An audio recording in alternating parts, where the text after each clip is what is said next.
Obama administration is preparing sanctions. Some allies are readying steps of their own. But as Russia tightens its grip on Ukraine's Crimea Peninsula, why is this such a deep concern for the United States, indeed for the entire West?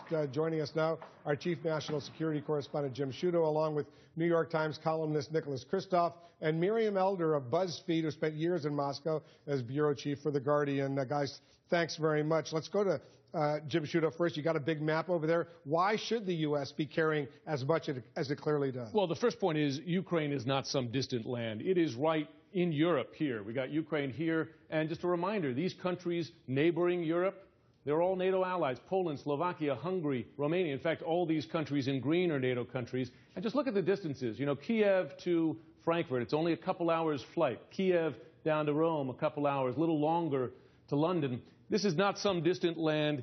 To have this kind of division, violent division right in the middle of Europe, causes instability. It's a real worry to all these countries and to the U.S. because we're so close to them. Why does Russia care? Let's look at this next map.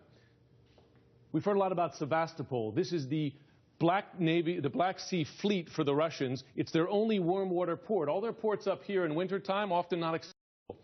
And this one here is so key because it gives them access to the Mediterranean and then out to the Atlantic here.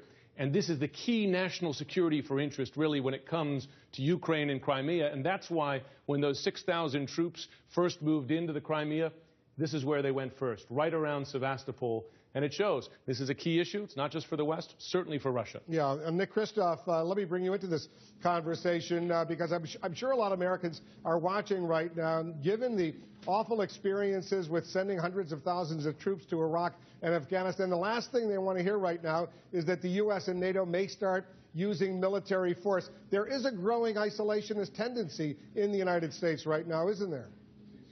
Yeah, I think there is, but I mean, I think you don't have to be an isolationist to think that NATO is not the right vehicle. I disagree with your last guest on that issue. You know, I think that our first issue here is try to avoid a deterioration in the situation, and there is some real risk of fighting in Crimea, and that Russian troops will push into eastern Ukraine, and I think NATO is not going to be helpful in that sphere. You know, we can talk about banking sanctions, we can talk about other things. I don't know that we have a lot of leverage, but I don't think NATO is the right vehicle here. Well, Miriam, what do you think would deter Putin from actually moving his troops out of Crimea and eastward towards the rest of Ukraine? I'm actually not sure that much would deter him aside from military force. That's not to say I'm arguing for military force, but he's not a man who responds really well to diplomacy. Sanctions don't seem to be much of a threat in the short term, so I actually don't think that there's very much that can be done. So so we just stand by and watch what happens? Miriam, is that what you're saying? I'm not sure that we stand by and watch what happens, but what the administration is proposing, sanctions, visa bans, these are things that are not going to work in the short term in terms of stopping what Putin is doing in Ukraine. What they're going to do is potentially isolate him in the long term, but what the administration is considering is not something that's going to stop what's happening right now. And as you know, Nick, a lot of folks have said for Putin, the Crimea especially, but all of Ukraine is so strategically important. He's willing to see sanctions. He's willing to see that G8 summit in June go away. What's so much more important is to have that grip over Ukraine. Yeah, that's true. I mean, I think that at the end of the day, there are various things we can do that will annoy him at the margins, but he cares about Ukraine much more than about these other things. I do think, though, that he may be concerned that, you know, it's one thing to seize a town like Donetsk in eastern Ukraine.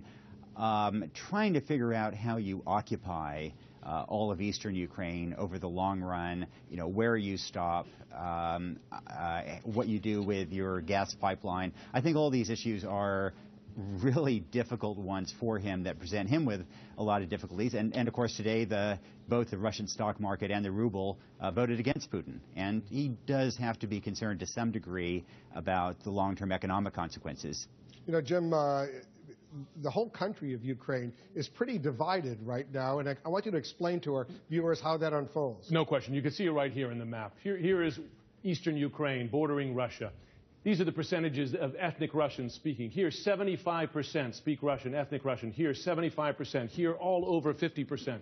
Once you get into the western part of Ukraine, bordering, remember, these NATO allies here, here, and here, we're looking at only 5% ethnic Russian up here in the western parts of Ukraine, and that is also reflected in the pull between East and West. Many people here feel the pull towards Russia, deep cultural, historic ties, language ties. Many here feel the pull towards the EU and the West, and we've seen that reflected in their elections as well. In 2010, when voters went to the polls, this part of the country voted for the pro-Russian candidate, Viktor Yanukovych. This part of the country voted for the pro-European candidate, Yulia Tymoshenko, who until a week ago was in prison. Very quickly, Miriam, you think Putin believes he's winning this, right? Absolutely. Not even necessarily that he's winning this. I wrote this column at the very beginning of this conflict. I think that he started this because he thinks he's winning. We have to remember that in Ukraine in 2004, 2005, there was an orange revolution that also ousted a pro-Russian candidate and put in place a pro-Western president and prime minister. Putin didn't start a war then. Why is he starting a war now? Because he feels emboldened, because he knows that the United States, Europe, nobody is going to challenge him on this at all. Miriam Elder, thanks very much. Nick Kristof, as usual, thanks to you. Jim Shuda, stand by. We need you for more coming up when we come back. Inside.